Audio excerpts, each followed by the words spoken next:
Morning Business. Ils sont là, les Dédés. Daniel Do, Jean-Marc Daniel, Nicolas Dose. Nos Dédés. Nos Dédés. À ne pas confondre avec la concurrence, et à moins amis. On va donc avec vous, Jean-Marc et Nicolas, parler de cette nouvelle bataille autour de Suez. Ça ressemble tellement, ça fleure tellement bon les grandes batailles du capitalisme français. J'ai envie de dire bataille de nains, parce que finalement, c'est quoi l'enjeu de ce rachat, de ce rapprochement? Alors, ça fleure bon le capitalisme français, mais vous allez voir, c'était un capitalisme français qui était florissant, dominant, et qui l'est effectivement beaucoup moins. Est-ce qu'on peut utiliser le terme nain? Je ne sais pas. On se demande effectivement quelles sont les motivations. Il y avait déjà eu des tentatives en 2012 qui avaient échoué pour des problèmes de position trop dominante sur le marché de l'eau en France. Alors, on peut se dire qu'il y a la volonté d'affirmer une force française, ce qui est déjà le cas, sur un marché de la gestion des ressources et des déchets et du traitement de l'eau, qui est un marché complètement atomisé, parce que finalement on dit leader mondial, mais leader mondial, les deux réunis, ils auront au maximum 5% du marché de la gestion des ressources. C'est pour ça que finalement c'est sans doute nécessaire comme opération, non? Alors ça peut sembler nécessaire, parce que de toute façon ça reste un marché qui est quand même complètement éclaté. Le grand argument qui est mis en avant depuis 24 heures par Antoine Frérot, le patron de Veolia, c'est de dire, mais ensemble, on va être le leader mondial de la transition énergétique. C'est très vendeur en ce moment, et c'est vrai qu'à la limite c'est le bon timing. Vous avez tous les plans de relance partout sur la planète qui vous mettent l'environnement, l'énergie, la transition écologique en tête de gondole avec des grands enjeux. Le problème, c'est que ça supposerait que ces deux entreprises soient puissantes, capables d'innover, capables d'inventer en matière d'épuration, en matière de dessalement des eaux, en matière d'alternatives au plastique, d'isolation des terres rares dans les batteries, de stockage du CO2, d'amélioration de la qualité de l'air. Ça veut dire être puissant, ça veut dire être vraiment des boîtes capables d'innover.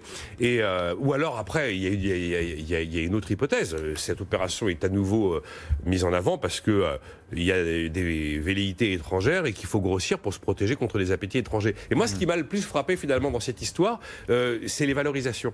Et vous parliez de nains, et être capable de devenir leader mondial de la transition énergétique, ça suppose d'être puissant. Et là, on voit qu'on peut racheter 30% du capital de Suez pour 3 petits milliards d'euros. Ouais, ça vaut 10 milliards. Et que finalement, les deux réunis vont peser en bourse 20 milliards d'euros. Et on parle de qui, en fait? On parle de Veolia. Veolia, ça a été une filiale de Vivendi, et ça a été la compagnie générale des eaux. Vous reprenez les années 90. On compare quand même 20 milliards aux 2000 milliards d'Apple. Hein. Oui, alors c'est un peu excessif comme comparaison. Mais on a eu un géant astronomique du business de la fin du XXe siècle qui avait portes ouvertes dans les ministères, qui faisait à la fois de l'économie et de la politique. Vous prenez Suez, fut un temps c'était la Lyonnaise des eaux. Et aujourd'hui, eh bien, on a l'impression qu'on est devant des entreprises qui cherchent surtout à exister. Et c'est pour ça que la capacité de ce groupe, même fusionné, de devenir leader mondial de la transition énergétique, me laisse un peu pantois. J'ai tendance un petit peu à douter. J'ai un peu l'impression que c'est l'OPA de la dernière chance pour continuer à être présent sur un marché sur lequel les Français sont forts, mais qui est un marché très gourmand en capitaux, très gourmand en main-d'œuvre et très très peu valorisé. Alors, je ne sais pas si Jean-Marc Daniel est d'accord avec vous, parce qu'à 8h45 hier, mais peut-être représente-t-il l'ancien monde, Jean-Marc, pardon, mais vous nous disiez attention, risque de monopole. Oui, absolument, et je n'ai pas changé. Je pense que c'est pas l'ancien monde, c'est le monde nouveau. Le monde nouveau sera concurrentiel. J'ai trouvé dans tous vos exposés un certain nombre d'expressions intéressantes. Par exemple, quand vous dites nos concurrents et amis. Je rappelle que dans la vie des affaires, vos concurrents... je parlais de RMC, oui, des grandes gueules, c'est vraiment des amis. J'ai bien compris. Mais dans le monde des affaires, vos concurrents ne seront pas vos amis. Et ça fonctionne pour le consommateur de façon positive, justement parce que vos concurrents ne sont pas vos amis. Quand vos concurrents sont vos amis, c'est de la connivence. Et je pense... On appartient au même groupe en même temps avec RMC. Oui, j'entends bien, mais je ne critique pas sur RMC. Je rebondis sur une formule pour lui donner une vision un peu plus large.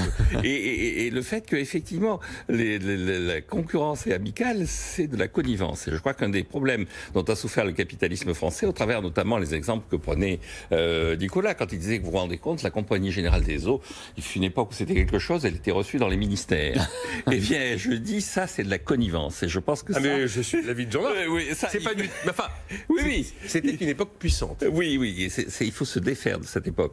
La deuxième chose, c'est qu'il a employé le mot atomisé. Je pense qu'un marché atomisé est un marché porteur, un marché On où il y croit a... entendre la Commission européenne, là, Nicolas. Oui, Jean-Marc absolument. Daniel se fait l'apôtre des marchés atomisés. Il regarde la concurrence au niveau de chaque petit pays. Il se dit, oh là là, Suez et Veolia, ça va être énorme. Oui, parce que Jean-Marc Daniel, et comme la Commission, il s'intéresse aux consommateurs. Son intérêt, c'est pas de savoir si tel ou tel individu va pouvoir accéder au ministre. L'intérêt, c'est de On va le nommer vérifier, commissaire bientôt. vérifier qu'on peut avoir de l'eau, puisqu'en l'occurrence, c'est de l'eau potable, à un prix raisonnable et qui permette effectivement à chacun de préserver son pouvoir d'achat. Et ça, seule la concurrence le permettra.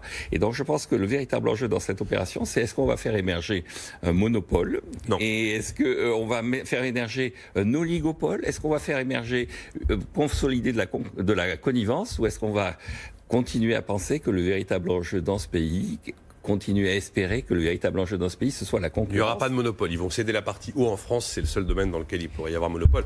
On essaie surtout de faire survivre des vieilles gloires du capitalisme tricolore. Il était génial ce débat, Sandra, parce que c'est vraiment le débat qu'il doit avoir autour de la table des commissaires européens, entre les partisans effectivement des consommateurs à tout crin, et même si c'est des petits acteurs, et puis effectivement la voix de la raison, Nicolas Dose, qui dit que ça ne sera pas. Sur le La marché voix- de l'eau en France, c'est les écologistes qui sont en train de La reprendre voix le des pouvoir. copains et des coquins. Je rappelle quand même Copains et les coquins. que la Compagnie Générale des Eaux et la Lyonnaise des Eaux, en 1981, alors qu'il y avait un vaste plan de nationalisation, n'avaient pas été nationalisés. Ah oui, bien et à sûr. l'époque, le RPR avait dit, mais enfin c'est incroyable, ces nationalisateurs de gauche, pourquoi ils nationalisent pas la Générale des Eaux et la Lyonnaise des Eaux? Il y avait quand même une Allez, raison on va poursuivre. assez claire. Là, on est d'accord. On va poursuivre le débat ici demain avec Antoine Frérot, le patron de l'acheteur qui sera là, et puis avec Clamadieu, le patron du vendeur, qui sera avec nous vendredi.